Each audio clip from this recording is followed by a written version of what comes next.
ఇంకోటి 45 అడుగులు కట్టాల్సిందేనని జగను, 41.5 దగ్గర సర్దుకోమని వాళ్ళు. పోనీ 41.5 కన్నా ఓకే చేసేలోపు ఈలోపు గవర్నమెంట్ అయిపోయింది. 2 ఏళ్ళు వాళ్ళకి కరోనా కారణంగా లేచిపోవడం వాళ్ళకి నష్టం. దానికి తోడు ఆ 2 ఏళ్ల తర్వాత ఇది పూర్తి చేయడం ఇదంతా. ఇప్పుడు ఇక్కడ వీళ్ళే ఉంది, ఇంకేముంది, రేపు వారమే బిగిన్ చేసేస్తున్నాను ఇప్పటికీ రాసి ఇప్పుడు వదిలేశారు. ఎందుకంటే అది దాన్ని ఏమంటారంటే నలుగురు తండ్రుల బిడ్డ అది.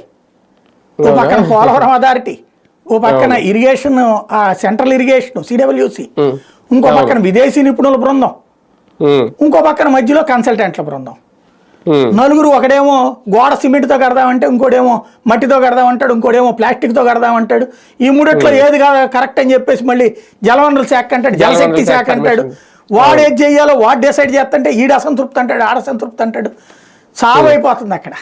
అందుకని ఇదివరకు మళ్ళీ లేదు. ఇదివరకు అయితే వారం వారం సమీక్ష ఇదంతా చేసి చంద్రబాబు గారు సైలెంట్ అయిపోయారు. ఎందుకు? సావనీయాలు ఏ శాఖ ఎట్లా మనకే వస్తుంది అనేది. అవును అవును. కానీ వీటన్నిటితో పాటు R&R విషయంలో కూడా ఇప్పుడు కాస్తంత వేగంగా స్పందించింది కేంద్రం వాటిని క్లియర్ చేయడంలో. అప్పుడు R&R విషయంలోనే కదా ఎటు తేల్చుకోలేక దొంగ నిర్వాసితులు పెరిగిపోయారు, ఇదంతా జరిగింది. కానీ దీన్ని చాలా త్వరగా క్లియర్ చేసుకున్నారా వచ్చాక? అది బాబు గారి వల్లే సాధ్యమైందా అనుకో. మనకి మీడియాలో అక్కడున్న ఆఫ్ నాలెడ్జ్లు మూలంగా అసలు నిజాలు చచ్చిపోతున్నాయి. వెరీ సింపుల్, ఎవడి పట్టు ఆడు బిగించుకున్నాడు. కేంద్రం ఏం చెప్పింది? దొంగ నిర్వాసితులు బోల్డ్ అంతమంది ఉన్నారు, 3,000 కోట్లు 33,000 కోట్లకి ఎందుకు వచ్చింది అంది. దొంగ నిర్వాసితుల్ని గురించి మాట్లాడిన జగన్ని ఆ సంగతి తేల్చమంది. అతను నాకెందుకు వచ్చిన గొడవ అని చెప్పేసి దాని జోలికి పోకుండా వదిలేశాడు.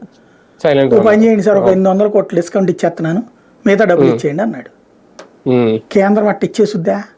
ఇవ్వలా. ఈ దొంగ నిర్వాసితుల పుణ్యమాని ప్రాజెక్టు సైజ్ తగ్గిపోయింది. నోట్ దట్, 45.5 అడుగులు ఉండాల్సిన ప్రాజెక్ట్ 41.5కి ఆగిపోతుంది. ఎందుకు? దొంగ నిర్వాసితులు. కేంద్రం ఏమన్నా అందులో రాసిందా? మొదటి విడత 41.5 రాసిందా?